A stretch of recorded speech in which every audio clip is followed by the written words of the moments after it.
Today, wow, can I say I am so excited for this conversation. You know, I speak to, like I say, regularly. I talk to hundreds of yoga teachers every month about what it is that they're doing. And not just my clients or people in my programs, but people who book in for pre-coaching strategy sessions when I'm at workshops myself.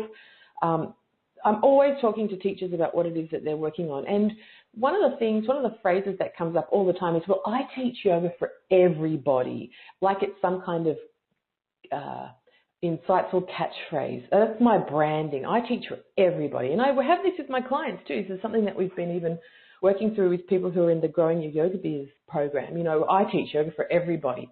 And this is curious to me because, in fact, that's a really tall order. I sure as shit couldn't teach yoga for everybody.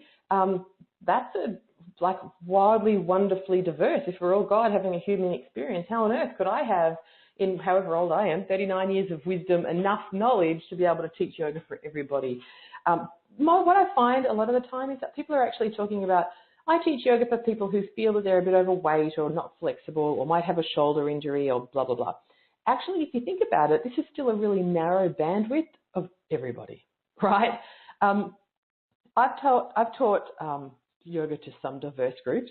I used to teach yoga at a men's prison where everybody was a beefcake, and they got to do their yoga on their tiny little bath towels because they couldn't have any equipment in their trackies, and they had just like buffed up, totally non-functional muscles because all they could do in their spare time was lift weights. I've also taught yoga to Tibetan nuns in full regalia. I'm trying to get a Tibetan nun to do Trikonasana when she's got all the robes on, let alone a significant lumbar injury, is an interesting experience. I've taught yoga to people who don't speak any English and had someone standing next to me translating into Thai as I taught. Gee, that slows it down. I couldn't do vinyasa flow instruction on a good day, but try doing it while someone's translating as you go. And these are just like a couple, like little dabble in what does it mean to teach yoga for everybody. I recognize that I am nowhere near an expert on this topic. And so I lovingly invite all of us who may have thought that it was somehow inclusive to say yoga for everybody. Let's call bullshit on it, you know. Let's call bullshit on it in a really loving way and get clear that we don't have to be everything to all people. We get to specialize. We get to really delight in one particular thing. We get to be really masterful about one specific area. We don't have to be all things to all people. And in fact, maybe yoga for everybody is kind of like people pleasing, you know, on steroids. Maybe we get to be yoga for the people that we really know we can be in service to. And so I can't imagine a better segue to today's guest to talk about what it means to specialize, to serve from the heart, and to really work with a niche community, not yoga for everybody, but yoga for the people that my beautiful guest today, she feels called to serve on a very deep and special way. So, Stacey, I'm going to unmute you and pray to God that this is your phone number. Hi, Amy. Hello, gorgeous. Good morning. Good morning. I am absolutely cacking myself laughing listening to the Yoga for Everybody intro because, as you know, that was the slogan to my previous business. I had it on my business cards. It's really common, and like as we're about to get into in detail, you don't teach yoga for everybody at all. We remember that session we had and we laughed about it. It's yoga for very specific people now. Yes. So let me do a little bit more of an introduction. First up, so Stacey Nelson, we'll talk a little bit about her business in a moment, and she's got some web links to give you because where was Matt Appleby when I needed him? Not picking up. Anyway, we'll talk about that offline, Stacey. But so Stacey is a yoga teacher trainer. She'll talk about her area of speciality, but to give it the Beamer kind of blunt force, Amy style, Stacey is one of Australia's leaders when it comes to incredibly professional, deeply, she trains with, what she offers has so much integrity. She specialises in yoga for kids and teens and also for children with special needs, like super interesting stuff to me. Nothing that I have any training in, and the way that Stacey approaches her business inspires and lights me up. As you're listening in, you can go check. What's just your homepage, Stacey? staceynelson.com.au. It's a seriously beautiful website, FYI. Like, just go take a look at it. You want a sense of this woman's energy, just go take a look at her homepage. So it's also 6:20 in the morning for Stacey. So a special thank you for being bright and early. It's fantastic. My pleasure. Tell us a little bit more about where do I want to start with this? Actually, what I'm interested to know about first up is, we joked just now about how you used to describe yourself as yoga for everybody. How is it that you knew that the particular area of speciality that you've chosen and that you excel in, how did you know that was for you? Because that's where I started my yoga journey, really. My career journey. When I was in high school, I knew that I wanted to be a teacher. Actually, I knew it from preschool. I declared in preschool, I'm going to be a teacher and I'm going to teach preschool children. And all through my schooling life, I announced I was going to be a teacher. I did some subjects in my senior year where I could go into childcare centres and do some hands-on work. And my first year of uni was a primary education degree.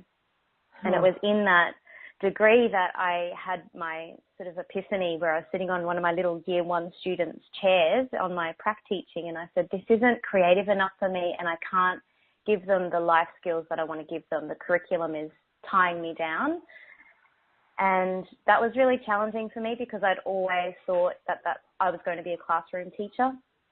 And so I took a year off to really sit with what I was wanting to do with the rest of my life. And then I went into theatre and drama and children's television because I thought I want to create a kind of like an Oz-style aerobics, which was fashionable at the time. Showing my age there. I know. I recorded those on VHS. So I thought I want to do like a kid-friendly version of that.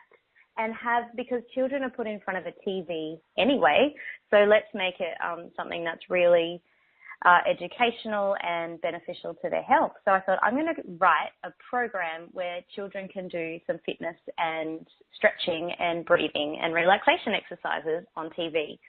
So that was my new pathway, and I studied for 3 years a communication degree to get some skills to work in television, landed a job in a network station and worked in kids TV for 5 years. And again, had that moment of this isn't it. I'm not accessing the kids in the way that I want to.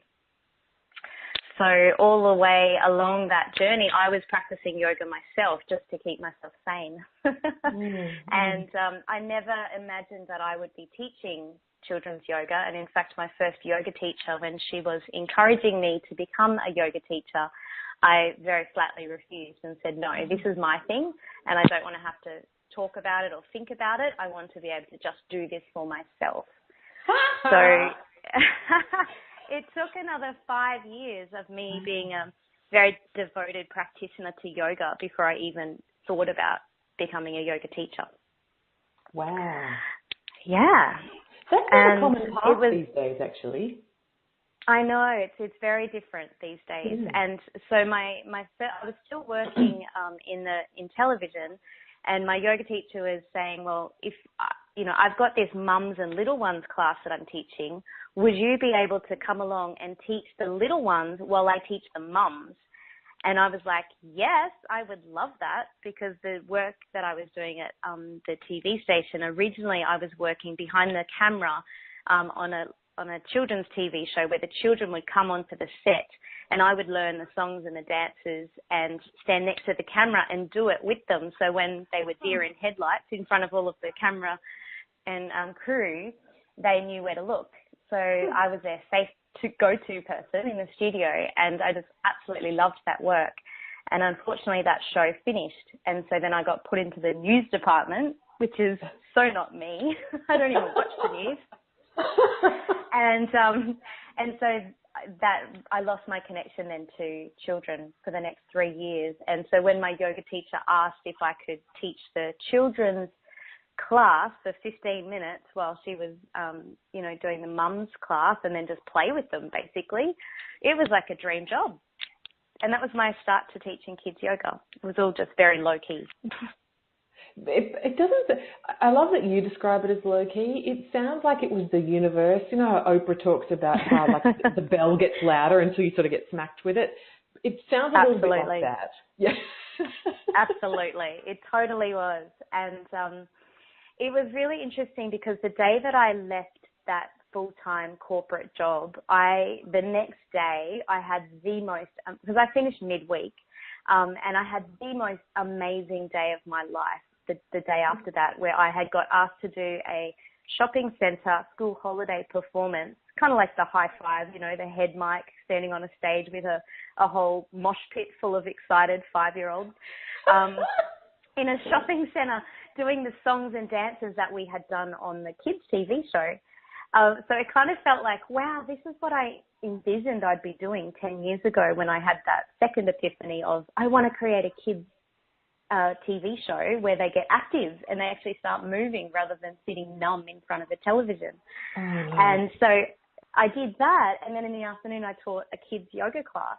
So that was my first day of leaving corporate TV. And I did a freelance shift working on the news that night. So I just had to slide in for a couple of hours, hit some buttons, talk in the headset, and then I was out. And I earned double the amount that day to what I had done on an average day of work. And I was like, this is amazing because I had taken that leap of faith to leave the security of my corporate job to say, actually, I really need to do this. There is something deeper calling at me. And as you said, the universe was conspiring for me to follow that pathway and rewarded me abundantly the next day.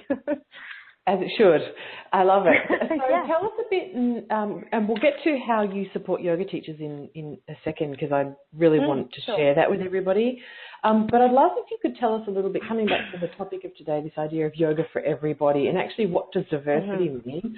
I know you do some really specialised work with special groups of people. Tell us a bit about your, not the work that you do supporting teachers, but you're on the ground working with students. Like tell us about what you do in your yoga business.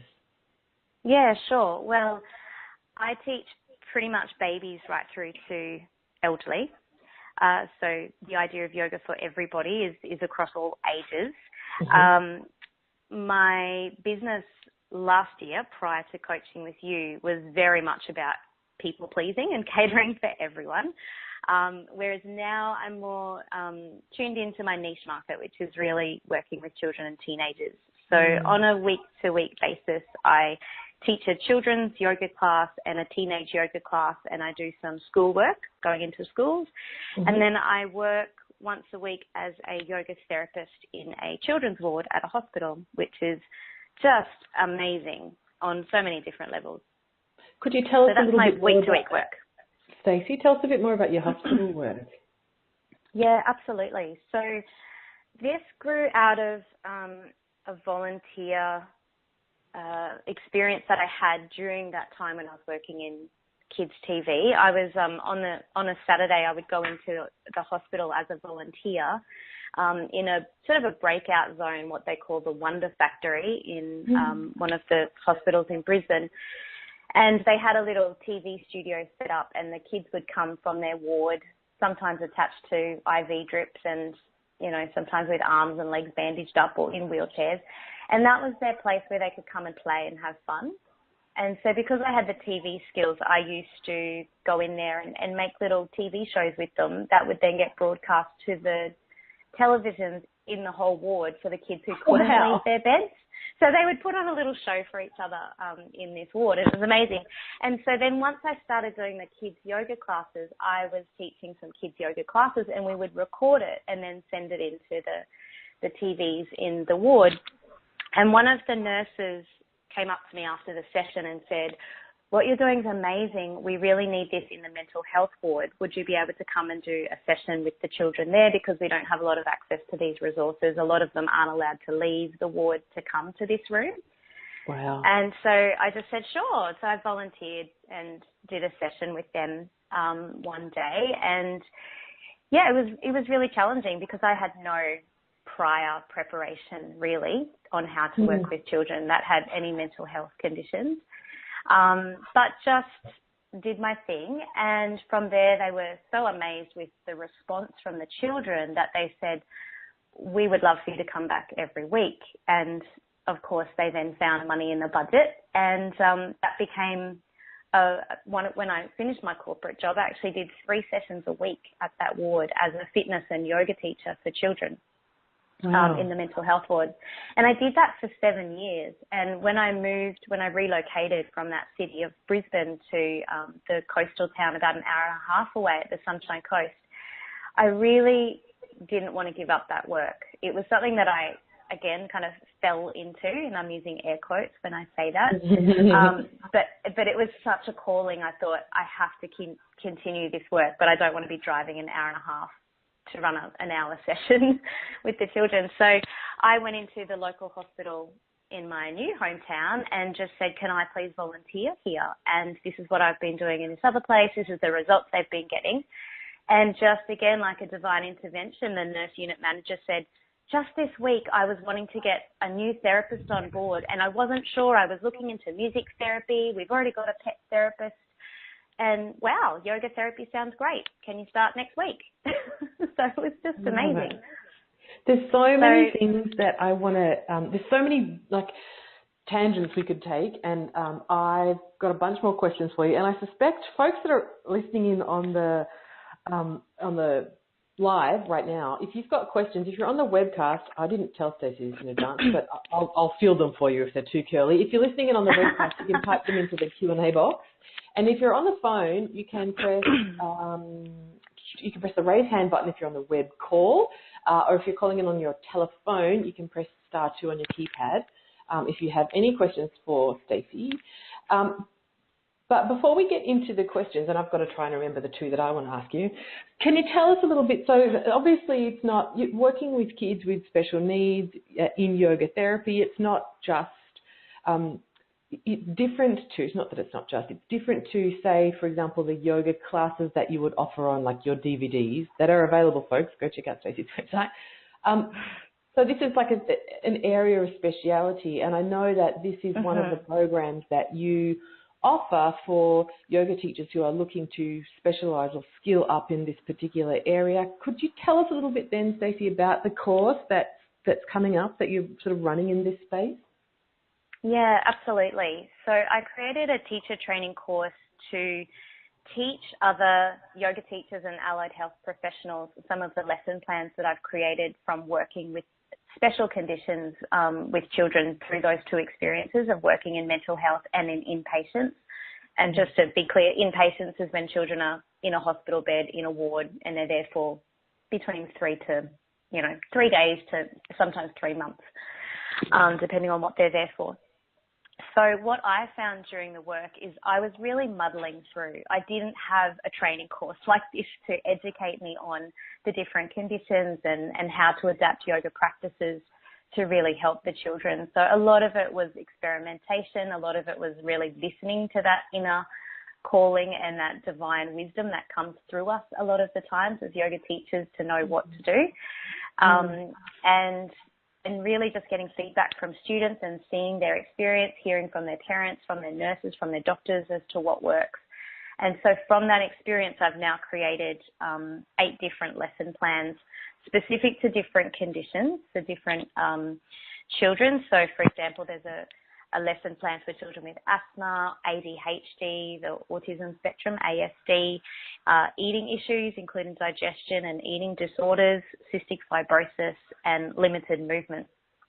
And it's really that I created the course because it's something that I wished I had 10 years ago when I was really muddling my way through trying to work out what to do with these children. And so I recognize now that we just need to get this work out into the world and into more hospitals and more clinics and more medical settings. And if I can cut 10 years off someone's journey on muddling through to work out what works and what doesn't, then I feel like I've created a really great service to other yoga teachers. So I've created a 2-day teacher training course where we go through each of the conditions one by one, learning a bit of information about the condition and how yoga can help, and then teaching on how to practice the lesson plans that I've created for that condition. Beautiful. Where can we find out more about it? So my website, staceynelson.com.au/teacher training. And what's it called? Yoga therapy for kids. Mm-hmm. Sounds like a sort of title I'd think of. Yeah, just wanted to make it really simple. So on that teacher training page, it has the 3 different options of the way that I train. And so you just then click on the yoga therapy button. It will take you to another page that will give you all of the details and registration buttons. And it's coming up in May, right?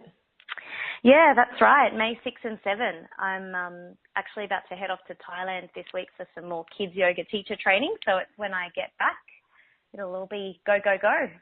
Fantastic. I love it. So, folks, go check that out. Now, it all should be working. The button if you're on the webcast, the button there is all set to be functional. So you can click it to go find out more about Stacey. And if you're listening on the phone or the web call, you can go to, tell us one more time. staceynelson.com.au/teacher training. Fabulous. Love it. So, special teaching, yoga therapy, you can tell from the way that Stacey talks about what she does that she's passionate about this topic.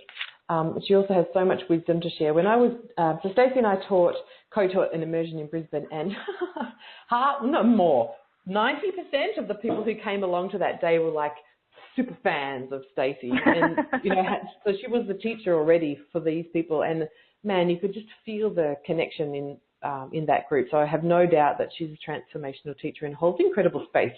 Co-teaching with her on that day was amazing. So if you do teach kids yoga already, or it's something that you're looking to move into, I really encourage you to check out Stacey's work. It's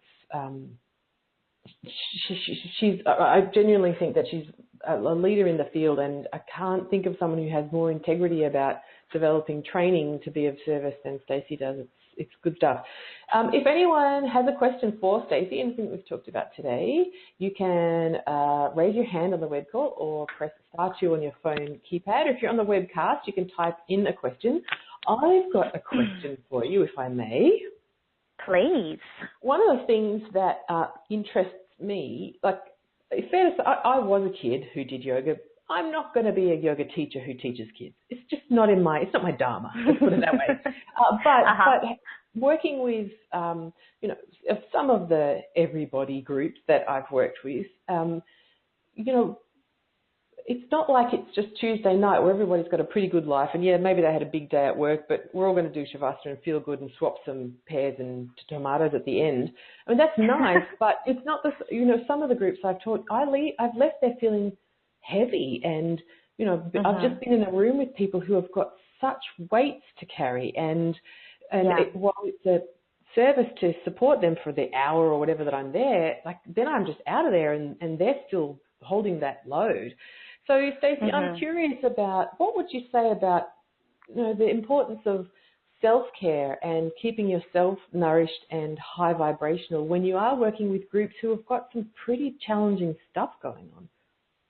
Yeah, great question. It is so important for us already as yoga teachers to keep our cups full, but definitely when you are working with people that have special needs or require extra energy, it is really important for you to be able to be high vibe. And that doesn't mean coming in and being, extroverted necessarily. I don't want to walk into a hospital room with a very sick child and be over the top high vibe. But what it means for me is that I'm able to not get pulled into the darkness or the sadness or the heaviness of that situation, but to be able to remain really light, because that's what that child needs at that time, is the lightness. And one of the things that I've really come to realize over the years of doing this work is that often I'm the highlight of their day. So if I can change the lens in which I'm looking at it, and rather than coming out feeling really heavy and, oh, wow, there's a 3-year-old with leukemia who now has diabetes because of her medication. Wow, that's heavy, that's hard, that's awful. I come out and think, wow, we just had such a beautiful experience, and now she knows how to breathe, to be calm, so when she has to get her needles, she's not as anxious. Wow, I feel like I've really given something to that little girl. And so I feel like I can see the positive in the experience rather than coming away with the heaviness of it. Do you have any rituals or practices about, managing the energy or anything like that? Or have you been in a situation where it has taken more work to shift it? Yeah, absolutely. There are some nights where I come home and debrief to my husband about some of the cases that I've been involved in, or, if I've been involved in a situation where a child's been in the treatment room getting a treatment and I've been asked to come in to help them to calm down and it's not gone so well, it's been really challenging. You hold back tears. Definitely on those nights I have to go to my yoga space and light a candle, say a little prayer for that child, sit in meditation and really breathe through that just to rebalance my own energy. And I think it would be really helpful for me to actually start a journal specific for this and just write those things down so I can actually debrief it. But a lot of the time it's just coming back to my own practice to be able to rebalance myself again, so that when I go in the next time I'm feeling fresh again. I always say a little blessing or a little prayer before I go in to work with the child, just that the highest good will come through for that child. So it's kind of handing it over, really, to say I'm a vessel, I'm a vehicle for this work. So I'm not personally taking it all on board, because otherwise you would just simply burn out. I love that. Thank you so much for being really vulnerable and honest with us. People have these big lofty ideals of I'm going to work with all of these needy people and really change their lives because yoga is phenomenal, and it takes a toll unless you're very conscious of that. So, like you said, the cup has to be full to be able to serve with integrity. So thanks, Stacey, for sharing that with us. I think given the where you are and the wisdom that you have and the time that you've been in this industry, having someone such as yourself talk about how sometimes it's just hard and sometimes you just have to go and talk to your partner or say a prayer or have a tear or two really gives us all permission to be real about it when we have those moments. Yeah, absolutely. Well, at the end of the day, we're all human, aren't we? And we all found yoga generally through our own challenges. So it's that part of us that is empathetic towards another person and compassionate towards another person that makes us great yoga teachers. Yeah, I love that. Thank you. I'm going to do one last shout out for questions. I can see folks that are on the call. So let's see, Sylvia, or I think it's Chris, Virginia, Karen, Yelena, anyone else whose name I can't see or don't know your number. If you have any questions for Stacey, anything that she shared, now is your time to ask it. So type it into the Q&A box, folks, or press the raise hand. Stacey, tell us a bit about what makes this training that's coming up in May different from any other yoga therapy type. Like, why do you need why the kids specific part? Yeah, great question. I actually did a yoga therapy course, which was life-changing for me. What I found is when you do a general yoga therapy course, they're talking about adults. And there are some real specific differences between teaching adults and teaching children, not just in the way that you have to engage them differently and talk to them differently and give them different instructions, but their anatomy is different. And especially with a child who has special needs, their anatomy requires that extra tweak to your lesson plan.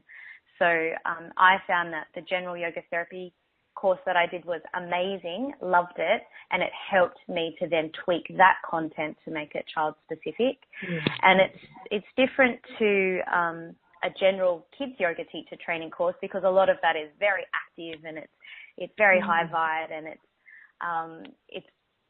again, it needs to be tailored for the children who can't get out of their bed or who can't do all of the poses that are in a general kids yoga class.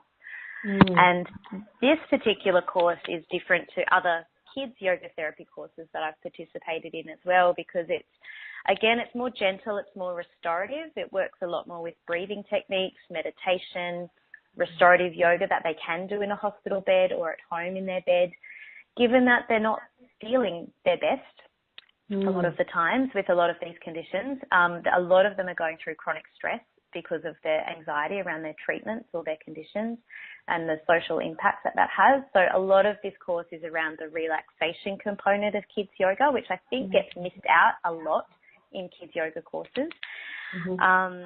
And then also just special ways to structure lesson plans for children who do have a lot of energy. For example, children with ADHD. How do we then change the lesson plan structure to suit that child's energy and eventually bring them into a calm state? So I think all of that is just so specific that I know I didn't have in any of my training, which is why I've created my own dream course, which I wish I could have participated with in 10 years ago. Yeah, I say that about my business training. Where was I? Oh, that's right. I didn't know that. Yeah. Exactly. That makes perfect sense when you explain it like that. And, you know, one of the things, if I've learned anything in my journey being a business coach for yoga teachers, is that, by God, do we like to do teacher trainings.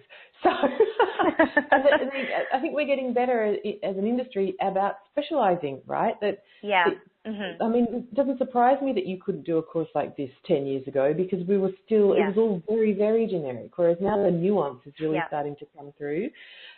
So I love that. Okay, so I think we've got time for one more question. So I'm not entirely sure of who this is, but it's someone calling in from Vancouver on a cell phone that ends in 727. You are unmuted. Yay, I love Vancouver. Hi. Hi. Hi. This is Rochelle. I'm actually in Delta, which is the suburb outside of Vancouver. I actually just wanted to say that I really appreciate the information that you shared about, holding this space when you're dealing with individuals that have a lot of trauma, because I wasn't really quite given exactly, the information on how to deal with not having that huge burnout. And I had actually volunteered to work with women transitioning out of the sex trade industry and teaching yoga for them once a week in the program they were in. And when I arrived, I actually found out most of the people in the program, I had girls from the age of 12 to 18. So it was a very different dynamic than what I expected, and they had a ton of trauma. And actually volunteering with them for a year taught me more about holding a space than the 4 years previous teaching experience that I had just with public classes. I can imagine, my goodness. Yeah, so it was a very interesting experience, but it really taught me a lot. So the opportunity to volunteer and work with these more, they have deeper needs, these populations, working with the more vulnerable populations can really actually grow you as a yoga teacher, and it really, I think, teaches you more than anything else that's out there. So I think it's fabulous that you're offering a training available to people to get the tools to facilitate those kinds of classes and experiences. I think it's awesome. Thanks, Rochelle. And what powerful work I was just saying, wow, Rochelle, what powerful work you were doing, and there's absolutely no doubt, I 100% agree that you grow as a yoga teacher when you're in those situations. I think there's also something too about, permission to be politically incorrect, but sometimes these groups that, it sounds to me like the particular groups that we're talking about, Stacey and Rochelle, the women that you were working with, and Stacey, the kids that have been blessed to have you in their lives, actually those organisations were very fortunate to get you to, because I also have a sneaking suspicion that these kind of like hyper special needs, people who really got specific stuff, also tends to be the classes that are underfunded, or where people cut their teeth as a teacher trainer, and not necessarily where people who have the skills go to support them as a professional in that specific area. This loops back to your training, I guess, Stacey, that, it's one thing, I can't speak for everybody, but I suspect that most of us have some kind of a desire to be of service in a meaningful way, working with people who really need it. Like, I would never, I'm so grateful that I got to work in that men's prison for the time that I did. And I'm so grateful for, at that time, I reached out to the Prison Yoga Project. They set me up with a mentor. We Skyped. The best advice she's ever given me was, don't point your ass at them. Things you didn't think, you didn't know that you didn't know. I think that we need to, if we're serious in supporting folks that aren't just your standard Tuesday night, it's tennis or it's yoga kind of folks, we love teaching them, then we do need to go get the training to hold space for non-standard kind of yoga classes. It's not just I actually feel like it's not in great service if we rock up unprepared. Yes, it's a blessing to us that we learn as we go, but also surely we have a responsibility to bring our best selves into those environments and do the work ahead of time that we know to do, so that we do have what's required to really be of service. Yeah, I agree. And I think it comes back to what you said earlier, Amy, that, when I was first starting with this 10, 11 years ago, there wasn't a specific training. But as the yoga industry and culture evolves, and we are specializing and we are trying to share yoga with as many people as we can, the trainings are becoming more available, and it is a disservice to our students if we're not going to be following through with those professional pathways to get the skills we need to, now that they're available to us.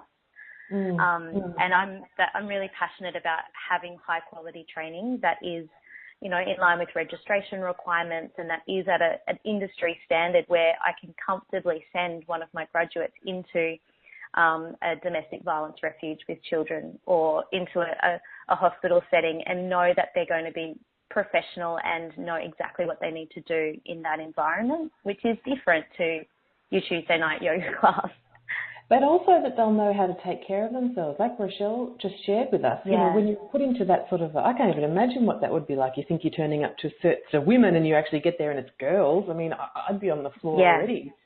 So to know that people have the personal mastery to be able to stay in service when they're there and take beautiful care of themselves after the class is finished. Yes, so important. Tell us your website again, Stacey, before we finish up. staceynelson.com.au/teacher training. And go check out Stacey's website. She's got lots of trainings on the go, and it's all nested and makes lots of beautiful sense. Stalk her. She's also, I suspect she's going to be looking to take on some mentees in the medium term. So if you want to have a wise yoga teacher as a mentor, stalk her. Thanks everybody for being part of this call. Thanks so much for Rochelle for speaking up and sharing your story, and for everything that Stacey that you've shared. And something that also comes to mind is that it's also, yes, we go get the professional development we need to really recognise the needs of these particular groups of people, and also that we keep talking about it as a group of professionals, and that it's very okay that I don't know how to teach kids. I don't have that training, and that's okay. And I don't know, Stacey, maybe you don't have the training in, I don't know, that sort of trauma response that Rochelle was, or the experience that Rochelle was talking about, and she might not have and so it goes. And so it's not about what's better or what's more worthy, but just that there is an incredible breadth of opportunity to specialise, and talking about that and what we can learn from each other, even if we are working in different niches, is really valuable as colleagues, as peers. Absolutely. Yeah. Is there anything else you'd like to share with us, lovely, before we finish up? I feel like that was a beautiful summary, what you just said then, actually. To be able to, I think for me, a lot of it is about staying in your own truth and really recognising that we have all been called to share this practice for our own reasons, and to really follow your own pathway as to why you're sharing yoga, and to not get caught up in I need to people please and try and teach yoga to everybody, to recognise that if we work as a community and really focus in on what our heart really is calling for us to teach, then everyone will be covered by the whole community, and to support each other as other yoga professionals. Beautifully put. And just, I can't help myself, but there's two things that come to mind. Regular folks, is it tennis or is it yoga, need yoga teachers too. I love my cooler, and they're regular folks just like me. So there is absolutely a place to keep the world running smoothly for Tuesday night yoga. And the other thing is what you shared with us sort of between the lines a little bit, and I don't want this to go unnoticed, particularly for everyone who's listening in who's part of growing a yoga business. Stacey talked about how she just kept getting these taps on the shoulder from the universe to go do something. But what she also said was when she moved from a big city to a smaller town, she actually took herself down to the hospital and asked them. So there is an element of being open and listening to your heart and what is your true desire. And there is also an element of hustle. And I love that, your website, your programs, the content, the fact that you found yourself new positions after you moved.